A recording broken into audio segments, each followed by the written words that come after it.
So the talk this evening is really to take a closer look at this mysterious art of non-doing. I really wanted to do this from a practical, everyday viewpoint.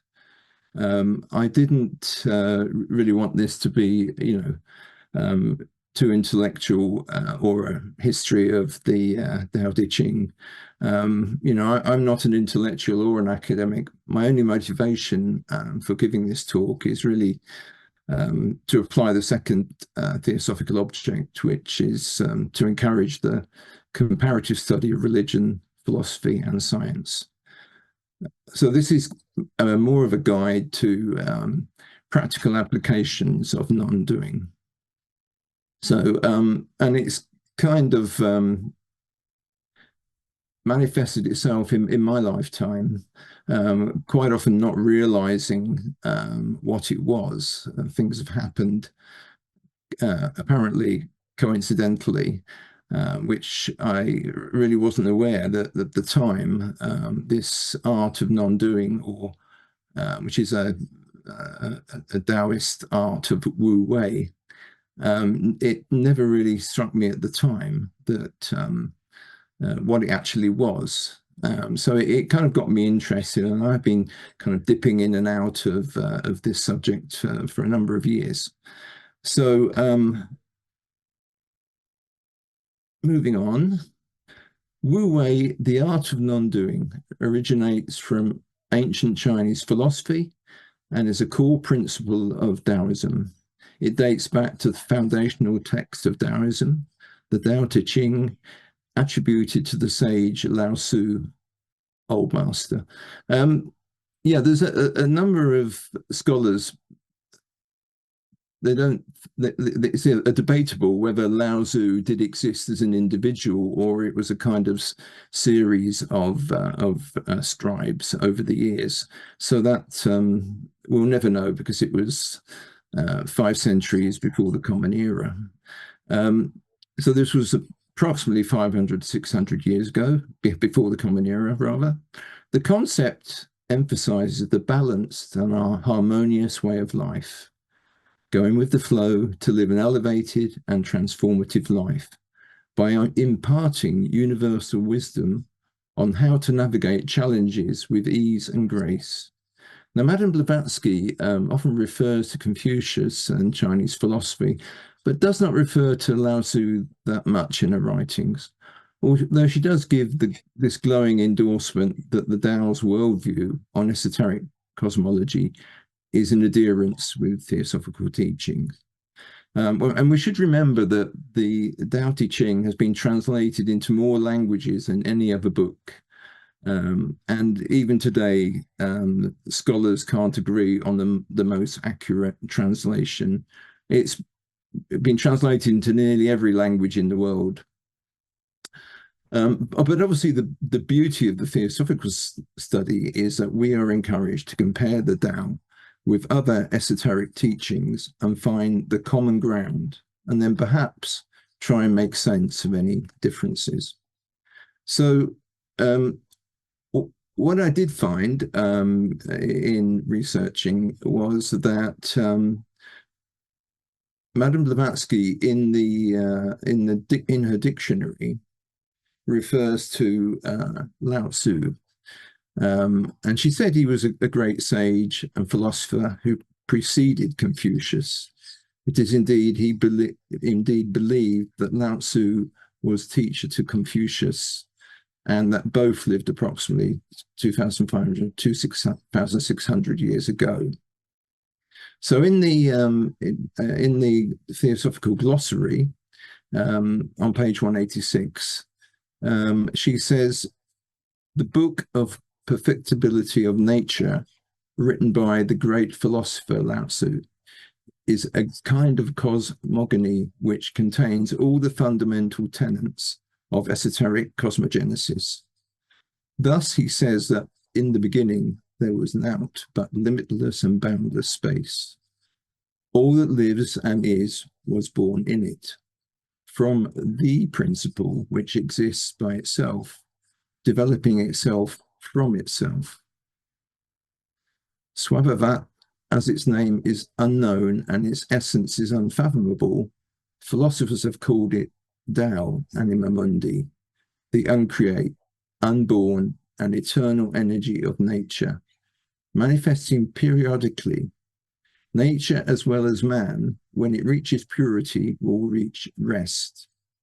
And then all becomes one with Tao, which is the source of all bliss and felicity.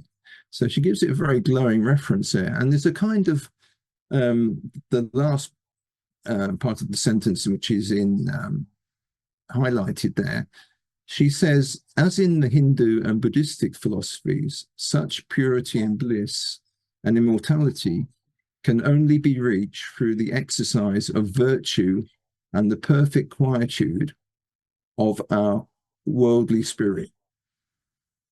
The human mind has to control and finally subdue and even crush the turbulent action of man's physical nature. And the sooner he reaches the required degree of moral purification, the happier he will feel. So that's she's quite strident there in a view that what we have to do to overcome and purify the human mind. And obviously it's for all mankind's benefit. So what is doing, and how does it work? Well, it's not doing nothing and being lazy, although it could be if we let it, if we were that way inclined. It is this word non-doing. It is very misunderstood because some people think, well, you're just taking a back seat, or you're not bothering, or but nothing could be from the truth.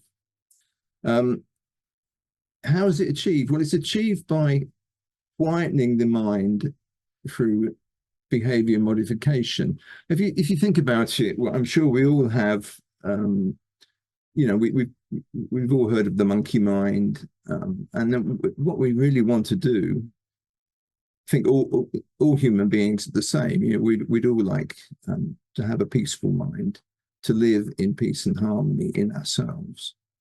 And if we can do that, hopefully this peace and harmony will radiate out to others. Nobody's going to do it for it. The government do it for us. The government, priests, or anybody else that we might know. Nobody can enlighten us. We can only strive to take personal responsibility and improve ourselves. But in order to do this, we have to do it on a daily basis. We have to try and incorporate this philosophy into our daily life when we can. This is important. It requires thought discrimination, when to respond or when to keep quiet. Because if you think about it, we've still got this primordial part of our brain that, and I'm sure you've all heard of, the fight or flight principle, which goes back to when, we were being confronted by a dinosaur, whether we should stay and fight it or run away.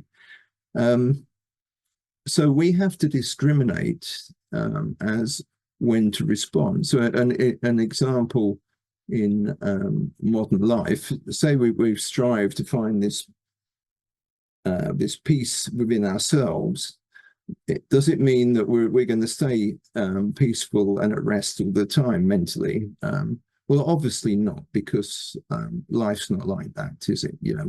We have to deal with emergencies. Things come, things go. So an example might be that you're out in the street and you see a 2-year-old about to run in front of a car. Well, you're not going to employ non-doing. You're going to become superhuman, and you're going to go into fight or flight mode, and all those chemicals in the body, adrenaline, cortisol, are all going to pump round, and we're going to run out and save the child from running out in front of a bus. So um, that is so. But the important point is that although we do have to go and fight fires occasionally, um, you know, we can always go back to a kind of centered, calm state. But all of this, it does take training. It doesn't happen overnight. And some people, we're all individuals, and we all have different personalities. So we may have to apply this slightly differently. So the thing with the Tao is that it is really the flow of nature. We are part of nature, above nature. So the message is really that we want to align our consciousness with nature's flow. We can't make this happen. We have to kind of find a way to let this natural state come to us. So this works on all levels: physical, mental, and spiritual.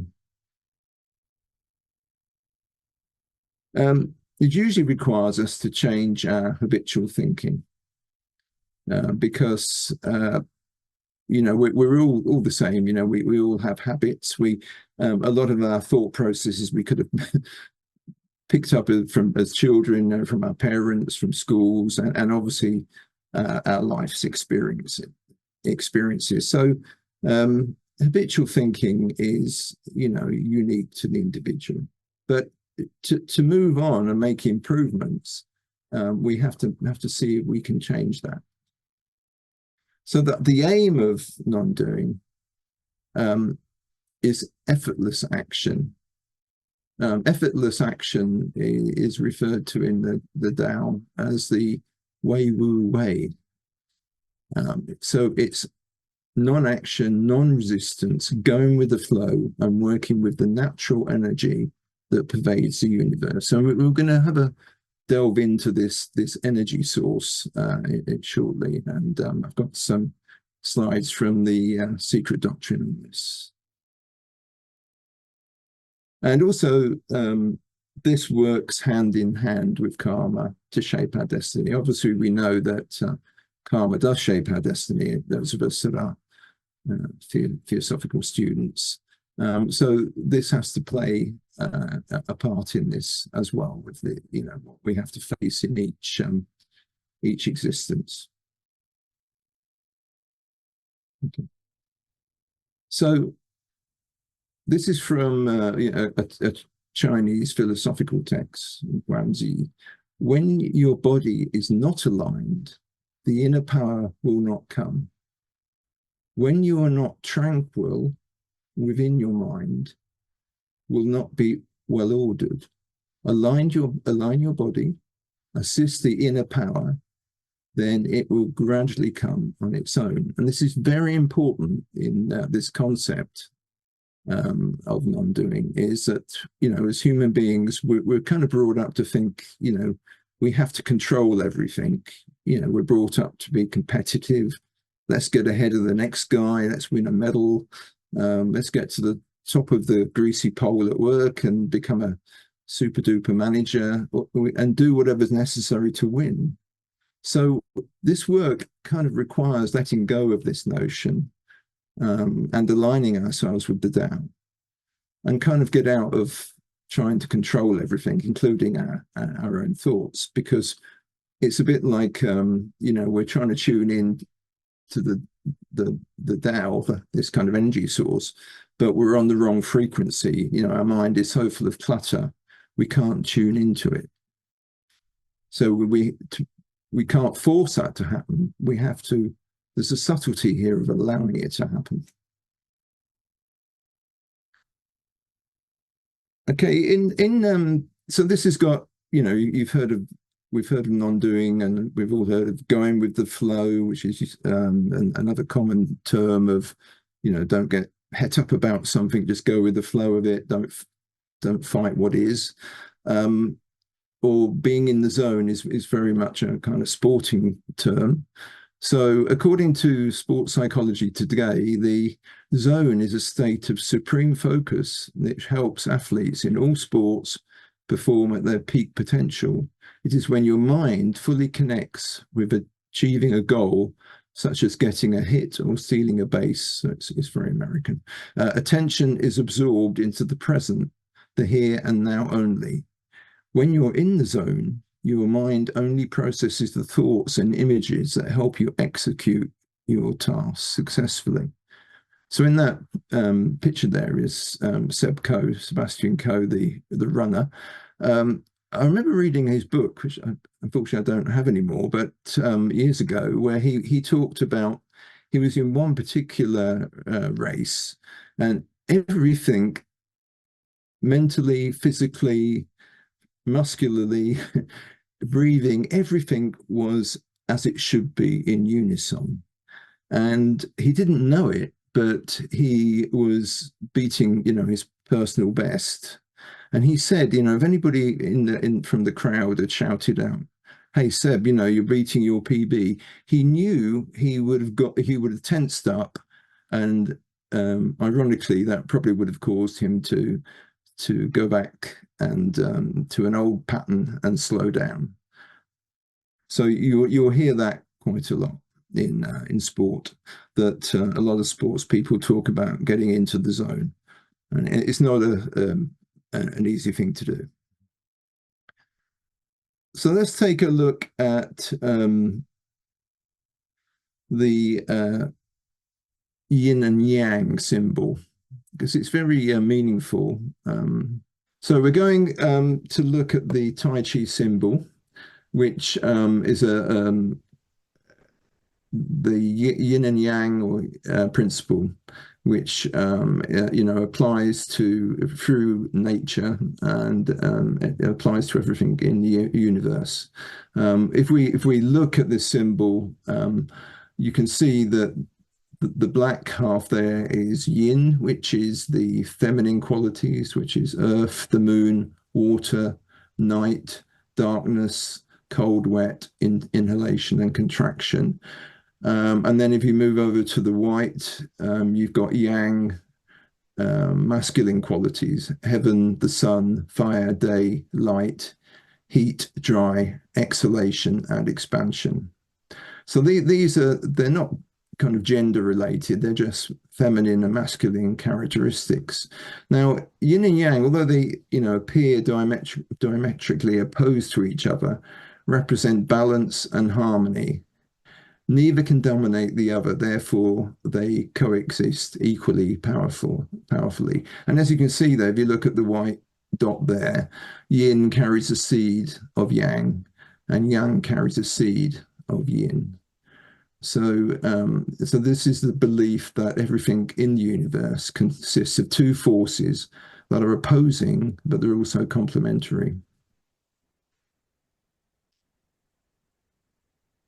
Okay, an example of this on a very practical level is if you think of just a muscle system in the body, we have what's called antagonistic muscles.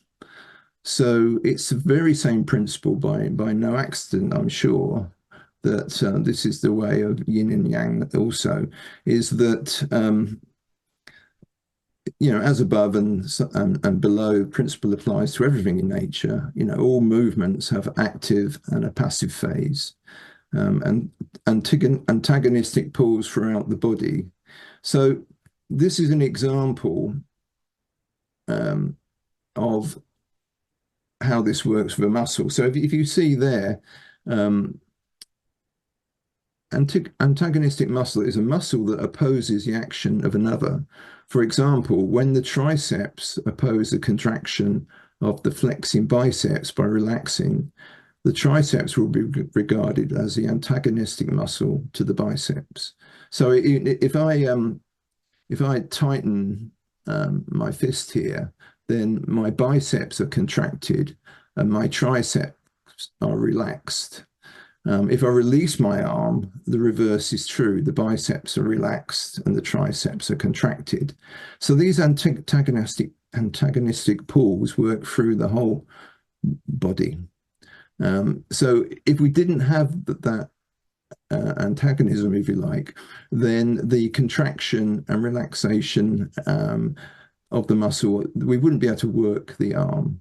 But as we've looked at before, what we're seeing here by this antagonistic pulls, it's working in harmony to achieve a physical task. The contraction is yang and the relaxation is yin, because to contract requires some force, and to relax it requires the yin to get that relaxation. So that's just a principle in practice. So yin yang thought began as an attempt to answer the question of the origin of the universe. According to yin yang thought, the universe came to be as a result of the interactions between two primordial opposing forces of yin and yang. Because things are experienced as changing, as processes come into being and passing out of being, they must have both yang or being and yin or lack of being. The world of changing things that constitutes nature can only exist when there are both yang and yin. Without yang, nothing can come into existence, and without yin, nothing can pass out of existence.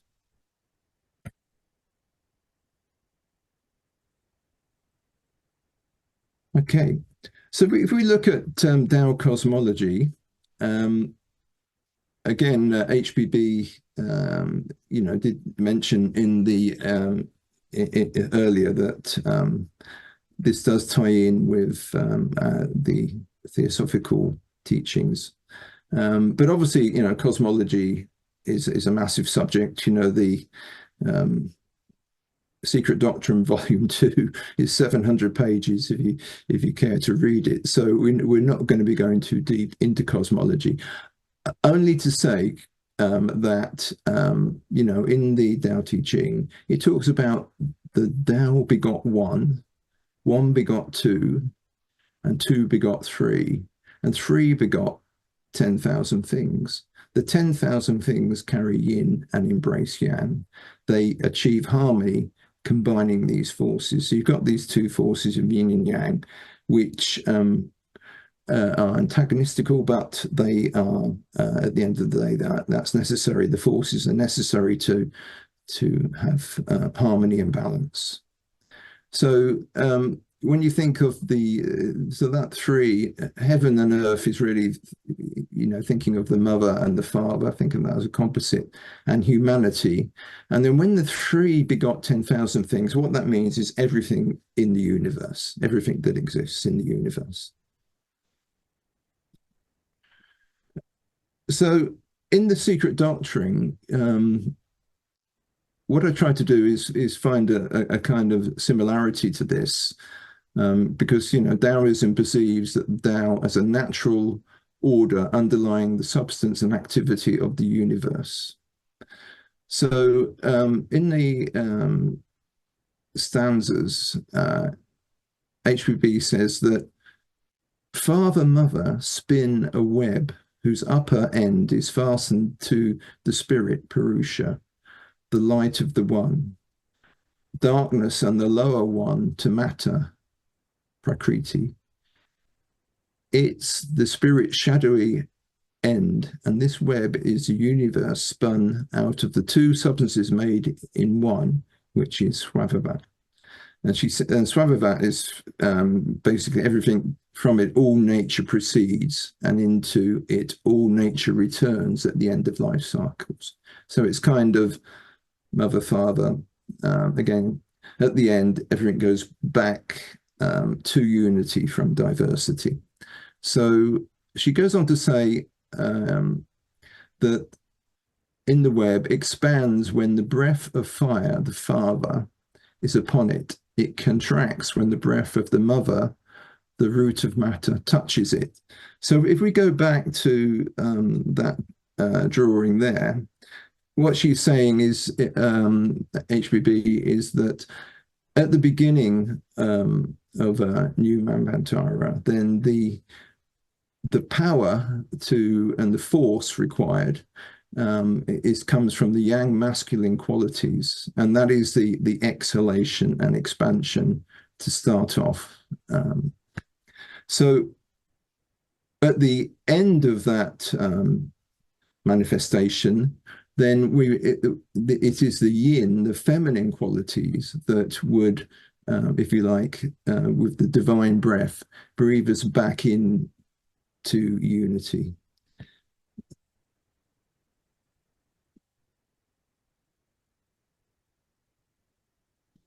And I love what she's, her poetry in this, that she talks about at the end of a life cycle, then what would happen? The suns, the elements with their respective powers or intelligence, disassociate and scatter to return into the mother's bosom at the end of the great day and at the end of that manifestation, and become one with her. When the web is cooling, it becomes radiant, its suns expand and contract through their own selves and hearts. They embrace infinitude. So we're going back from an existence into infinity. And it is that feminine element that breathes us back. And I do love that poetry there, into the mother's bosom at the end of the great day.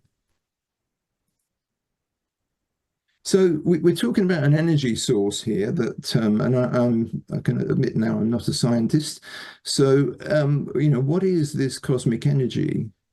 Well, cosmic energy is one of the English translations of the Hindu term Shakti. It refers to external spiritual energy and can also refer to prana, or the life energy that is in the source of Kundalini. Cosmic energy is thought to be a vital source that animates all forms of life and maintains the balance of the entire cosmos. Cosmic energy is also known as the energy of supreme consciousness and intelligence. It is present everywhere at all times. People need this energy in order to maintain balance in their lives, and they can purposely receive it by practicing spirituality. It can also be received through breathing techniques, meditation, yoga, Tai Chi, or other similar exercises.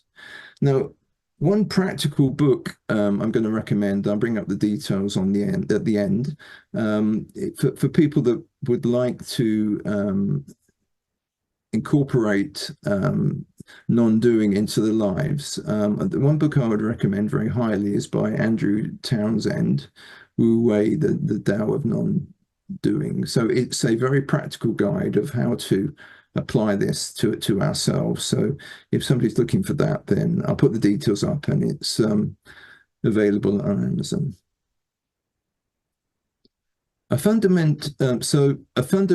Andrew Townsend, in this book, he says that a fundamental premise of Taoist philosophy is that forces of yin and yang govern the movements and interactions of everything that exists within the universe, from galaxies to solar systems to planets to geologic activity to the diversity of plant and animal life to the individual and collective groups of human beings.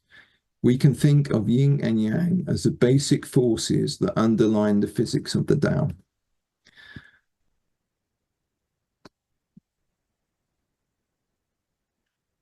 So in Blavatsky Lodge, we have been looking at Fohat for quite a long time now. And this is, the energy we're talking about, or you could refer to it as cosmic electricity. We just found out recently that in our studies that HPB actually referred to this force that brings everything into being as an entity.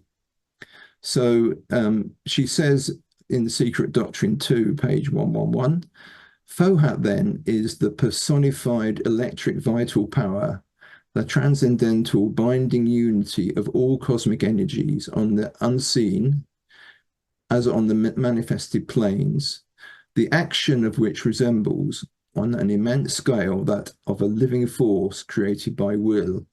In those phenomena where the seemingly subjective acts on the seemingly objective and propels it to action, Fohat is not only the living symbol and container of that force, but it is looked upon by the occultists as an entity.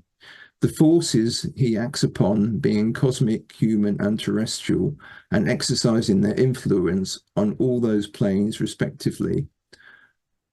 On the earthly plane, his influence is felt in the magnetic and active force generated by the strong desire of the magnetizer. On the cosmic, it is present in the constructive power that carries out the formation of things. From the planetary system down to the glowworm and simple daisy, the plan in the mind of nature or in the divine thought, with regard to the development and growth of that special thing. He is metaphysically the objectified thought of the gods, the word made flesh, on a lower scale, and the messenger of cosmic and human ideations and active force in universal life. So this cosmic electricity is when in the beginning of a new Manvantara, really is the power behind everything that brings everything from spirit to matter. So I looked up entity in the Hindi dictionary, and it said the word or phrase refers to that which is perceived or known or inferred to have its own distinctive existence, living or non-living. So the Tao Te Ching is an anti-authoritarian treatise which posits that the way of virtue lies in non-action, Wu Wei, which is what we're looking into tonight, through a recognition of the natural universal force known as the Tao. So that is the force behind Wu Wei, non-doing.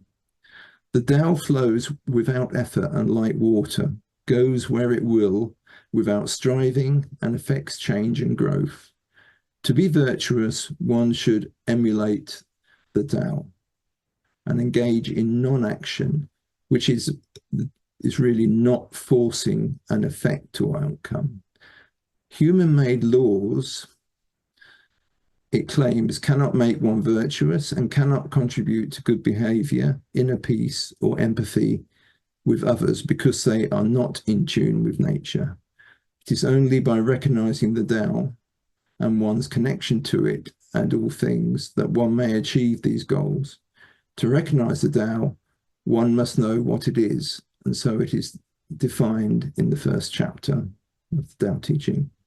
So basically what that's saying is if we're wondering why the world is in such a mess, then it's because, we're not working with nature. And that's very clear, isn't it? From dropping bombs on children, pumping raw sewage into rivers, global warming, it's all around us. We're obviously not working in connection with nature, and we're living with the consequences.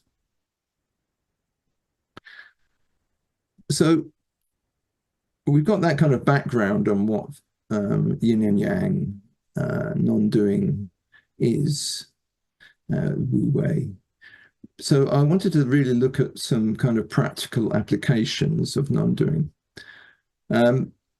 Also, I think it's very important, as students of Theosophy, that it's very important to study, but really the whole point of this work is to, apply it surely to ourselves. So in Andrew Townsend's book, he says that while the topic of Taoist cosmology may be interesting on a strictly intellectual basis, there is little practical benefit to contemplating and striving to comprehend the origin of the universe and its progenitor, if one exists. The true value of studying Taoist philosophy is derived from applying the principles and the precepts of Taoism to our daily lives. This is very important. To this end, we must investigate the interplay of being and non-being that exists at the level of extant objects, including ourselves. And I also stumbled across a quote from William Quan Judge, one of the founders of the Theosophical Society. He said, with Theosophy in mind, the fundamental doctrines of Theosophy are of no value unless they are applied to daily life. To the extent to which the application goes, they become living truths, quite different from intellectual expressions of doctrine.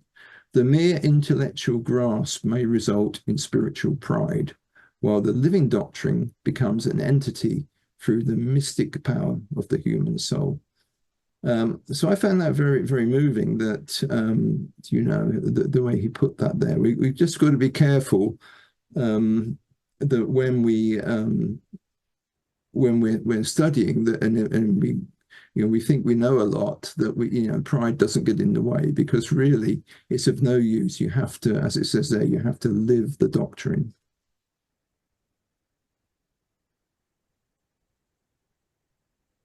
So one cannot grasp the actual Tao through intellectual pursuits, but rather by submitting to and expressing its essence in one's life through self-reflection and harmonious interaction with others. Rulers especially are encouraged to embrace the Tao Te Ching, the Tao, since by their example their subjects will do likewise. According to the Tao Te Ching, the best ruler is one who governs so effortlessly that it seems he hasn't done nothing, yet everything has been done. That's from verse 17. The best individual is the one who can recognize the current of existence and move with it as effortlessly as water flowing, without upset or resistance, as in the famous package. And from the Tao Te Ching is yield and overcome, beyond and become straight, empty and become full. So it does seem a bit counterintuitive sometimes. I mean, you really have to think and dig deep into this, because what we're talking about here is that to do nothing is something that can bring benefit to us and to others. And he refers there to rulers. Lao Tzu, his idea was allegedly that, he wanted the first people to study this would be world rulers, before the rest of the people. But I can't, because in Lao Tzu's day, there was all these warring factions going on, as there is today. So he wanted to see this as a kind of top down to the people. But unfortunately, I can't think of a world ruler, east or west, that would even contemplate this philosophy. So in the Tao, Andrew Townsend in his book, he simplified what's put in there into everyday language, and you'll find, that you'll find the kind of do's and don'ts, how to live by a moral code. They're out there in many of the world religions and teachings. They can be in Patanjali Yoga Sutras, the 8 Limbs of Yoga, HPB's Guide to Meditation, 10 Commandments. You'll find these lessons. But obviously it's best to look inward and find the lessons we need to learn and do the inner work so that we can make self-improvement. So I won't spend too much time on this, because I want to get through to the end. But just looking through there: act but don't take credit for your work, produce but don't own, value health over wealth, avoid extremes, put yourself behind others, practice humility, rest when you've done enough, know what is enough and you will always have enough, attend to the inner, not the outer, stay true to that which is reliable, recognize simplicity, embrace purity, lessen the self, diminish desires, practice self-restraint, cultivate virtue, Practice mercy and prudence. Be submissive in order to overcome dominance. Be gentle in order to overcome toughness. Be the guest, not the host. Good lesson there in humility. So then we move on to the opposite, which again is don't seek fame and fortune. Don't store things up. Don't be acquisitive. Don't get too worried about possessions. Don't elevate yourself above others. Don't be vain and prideful. Don't concern yourselves with great deeds. Don't speak overmuch. Relinquish worldly desires. Don't close your mind, i.e., don't be tied to a particular ideology. And I think that's very important. Not to get tied into religious ideology or political ideology. Keep very open. Don't attempt to alter the inevitable. Accept things as they are. Don't try to change people's opinions. Contest not and master winning. Speak not and master oration. Strive not and become successful. So your life's purpose is wrapped up, in our kind of incarnated personality that we picked up on the way into this life. And this will reveal the karma from from this and previous lives that will show us, out of these do's and don'ts, they're very personal to the individual. We've all got issues. In Ravi's talk the other week, he was talking about we've all got the devil within us. So we have to really work out, what do we need to work on? We've all got to work on ourselves. Otherwise, we wouldn't be here living this experience. So we've got to try and break this down into what we need to do to make improvements. So the big one for me is obviously being flexible. This is key to everything, So as it says, the best individual is the one who can recognize the current of existence and move with it as effortlessly as water flowing, without upset or resistance, as in the famous passage, yield and overcome, bend and become straight, empty and become full. And there's an old Chinese proverb which says, the green reed which bends in the wind is stronger than the mighty oak which breaks in a storm. And that really helpful quote there is, change is never painful, only resistance to change is painful, from the Buddha. So if we accept change as being as it is and don't try to fight, life is much more bearable. As Eckhart Tolle says in his books, don't try and change what is. What is what is. Now, in my Petra's introduction, she mentioned that I trained as an Alexander technique teacher. And this is really how I about 23 years ago now, I got into this, was that I found that, at the time, being in an office environment, I ended up with a terrible back. And I stumbled on the Alexander technique. And then, to cut a long story short, I went on to train. Well, you might be thinking, well, what has this got to do with non-doing? Well, it has a great deal, as I found out later on, not at the beginning. So there's only one way of saying what the work is and what we are doing. We are giving nature her opportunity. This is a definition allowing for change and growth. So the founder of this technique, Mr. Alexander, F.M. Alexander, was born in 1869, died in 1955. And he used to joke that his doing was his undoing. And if I just tell you very quickly, being mindful of the time, that his story was that he was an orator of Shakespeare. He started off in Australia and then moved to London. And he used to keep losing his voice in a performance, which is very embarrassing. A bit like me losing my internet connection now. So what he discovered was that he was what he was doing when he looked in mirrors was that he was doing something strange to his body. And he did seek medical advice, and they couldn't find anything wrong with him. But what he found was that in his performance, he was pulling his head back and down, and that was causing him to depress his larynx.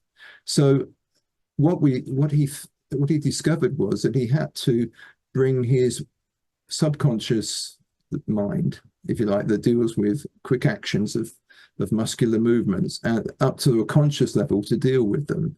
And he had to introduce a system of training the mind to stop rather than do. And so he called this inhibition, and it meant that he would stop before he opened his mouth to speak, and he would give himself a mental direction to keep his neck free and not move his head. Trying to physically hold it in place didn't work, because that was a doing.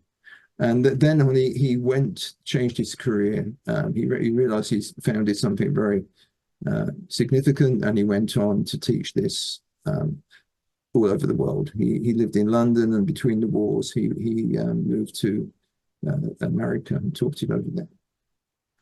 And there's teacher training and people having lessons as we speak. So the key points for that was that for this to work, you've got to think in activity. You've got to beware of endgaming. Look at the how, not the end result. He realized that poor use of the self, which is really mind and body, will result in poor functioning, bent up bodies, bad backs. We see it every day. And that this poor habitual use can be changed by using the power of thought with muscular movement. Stop trying to be right, be less wrong, which is very Tao. Subconscious habits can be changed when made conscious.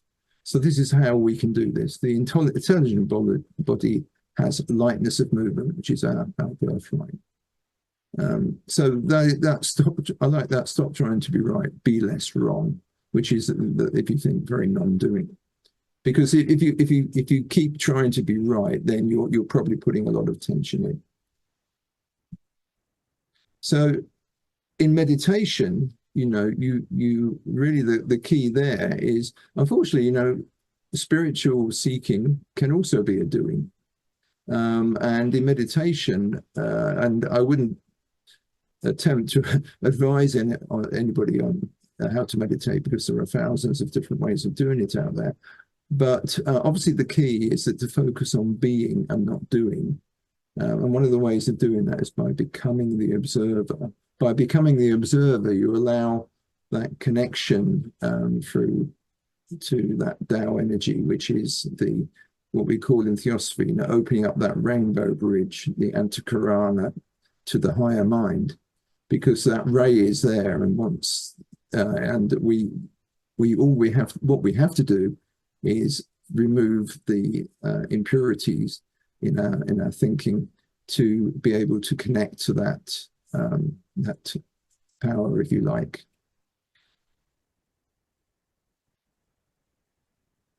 So living closer to our truth with the Tao, the key is, obviously, for anything to work, we must try and live in the moment. We can't say, oh, I'll do it a week on Friday, if we remember. We must try and live in the moment to be able to work on ourselves. But obviously, as I said at the beginning, we're human beings, and we do have to jump in and out of fight or flight mode when these things occur in life. So we must strive for harmony and balance in daily life. So really, that is a lifestyle choice that we should strive for. And again, because we're all individual, we all have to find ways of doing that. Obviously, could be the career we're in, and relationships that all affects that, how we live our life. So we must use mental thought discrimination before we act. So this is where, before we act, we really need to kind of take a step back, because we're all guilty of knee-jerk reactions and jumping in. And then quite often we live to regret that. So we must use mental thought discrimination before we act. So we must think, what are we going to reply immediately because it's an emergently? Are we going to respond in a rushed way and not think of the consequences? Or are we going to maybe take a step back and then act when we really think we have the right answer? So, as we said, in order to do this, we must pause. So we must have a process of being able to pause and stop, because that action in the, where we have, that link between the subconscious and the conscious, if I go to pick up a pen, that fast computer, that subconscious part of me that controls the muscles to hold that pen, would cut in a sub-second. So if I want to hold the pen in a different way, I have to stop. So if I was going to say something or do something, then a pause is advisable. But obviously, again, not in an emergency. So we must take personal responsibility and live our unique spiritual truth. And again, it's personal. So we must gradually purify our body and mind. HPB talks to this a lot. She talks about how we need to purify our mind by clean thoughts and removing unpleasant thoughts, unkind thoughts. And really, when she refers to the body, she was quite clear that we should not take in animal blood. So self-transformation, that can be, again, whatever suits us, but there are ways to do this: meditation, yoga, Alexander technique, Tai Chi, etc. There are literally multiple methods of transformation, but it really needs to apply to the really personality of the individual, of what we find easy, or what we find we're attracted to is usually for a reason. If you're attracted to something spiritually, then there's probably a little something there at Buddhi Manas level saying, a bit of your conscience saying this is where you need to go. So also get closer to nature. It's a great teacher. Working with nature. Obviously, I'm sure we will get this experience of going for a walk or looking at a beautiful tree or flowers or plants. It really brings the blood pressure down, and we can learn so much from nature, because obviously we are part of nature, we're not above it. Okay, this was the book I was referring to, which if somebody would like a practical guide, then Andrew Townsend has been doing this stuff for a long time. He's a retired college professor. He's a lifelong meditator and has studied various forms of Vedic and Buddhist meditation, as well as Taoist and Qigong, internal cultivation. For the past 45 years, he has combined his silent meditation with the practice of moving meditation in the form of Tai Chi and Qigong.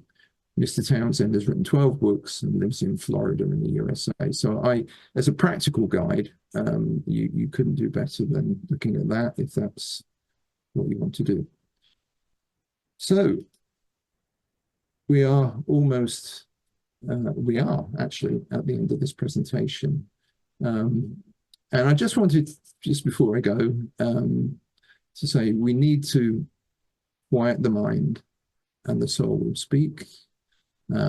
H.P. Blavatsky said, as in her previous quote, I just wanted to repeat this because it was I found that so meaningful and to the point, blunt even, but necessary. So she says, such purity and bliss and immortality can only be reached through the exercise of virtue, which is what the Tao Te Ching is about, and the perfect quietude of our worldly spirit.